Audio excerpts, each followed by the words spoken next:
Hey everyone, welcome to today's episode. We're diving deep into a fascinating topic that I believe is super essential for our well-being. Let's call it inner work and spiritual exploration. I mean, who doesn't want to understand themselves better, right? So inner work is essentially about turning inwards, exploring our own minds and emotions, and getting a deeper understanding of who we really are. It's like peeling an onion. Sure, it might make you cry a little bit, but the layers you discover.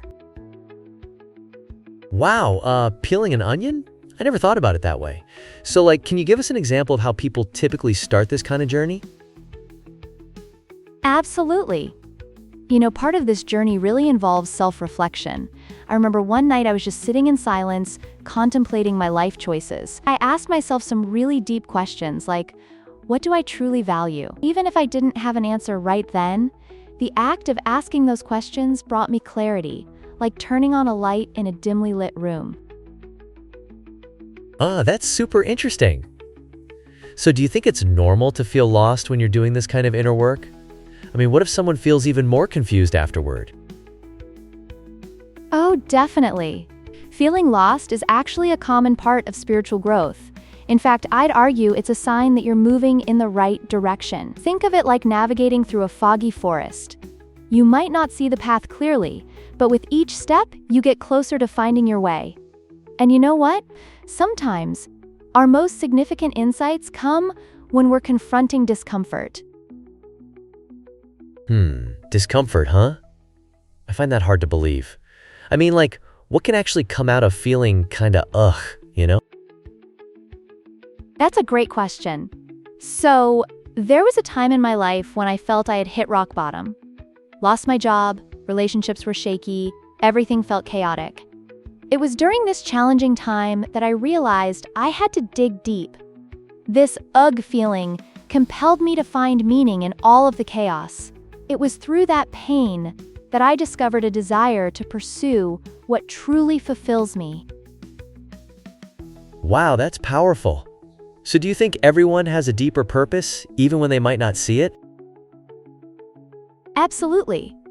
I believe each person possesses a profound purpose beneath the surface. It could be anything, from helping others to creating art, or even just being a source of kindness in someone else's life. However, sometimes we don't recognize it until we slow down and start asking ourselves those challenging, meaningful questions. That makes sense. Do you have any practices that help you stay grounded while you're exploring your inner self? Definitely. One of my favorite practices is meditation. It's like taking a mini vacation for your mind. When I meditate, I can find peace amidst the noise of life. There's something incredibly magical about just sitting quietly and letting your thoughts dissolve, don't you think? Right? I've read that meditation can lead to all kinds of benefits, but if someone doesn't resonate with meditation, do you think there are other ways to connect with themselves? Oh, for sure.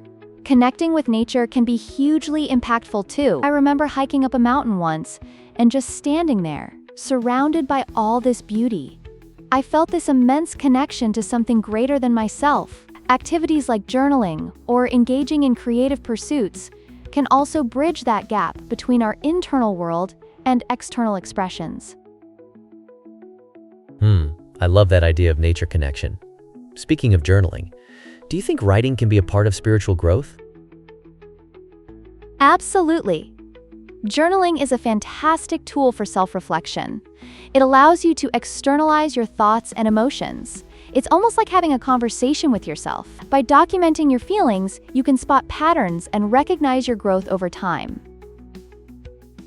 So if somebody wanted to start journaling, any tips on what to write about? Great question.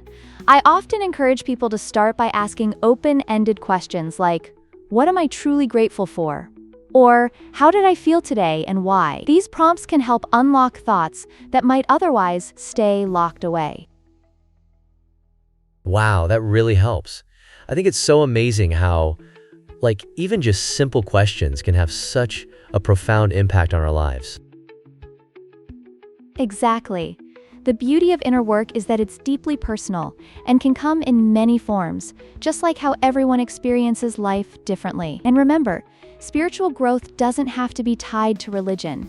It's about finding connections and meaning in our lives. That's a cool perspective. So, you think everyone can have their own spiritual journey, even if they don't consider themselves religious? Oh, absolutely. I think everyone is on their own unique spiritual journey, whether they recognize it or not. The essence lies in the exploration of our own existence and what we deem important, connecting back to that idea of meaning. Yeah. It's crazy to think about all the ways we can explore that without boundaries. All right, so as we wrap up, what do you think is the most critical takeaway for someone trying to start their inner work journey? The most important thing is to embrace the process.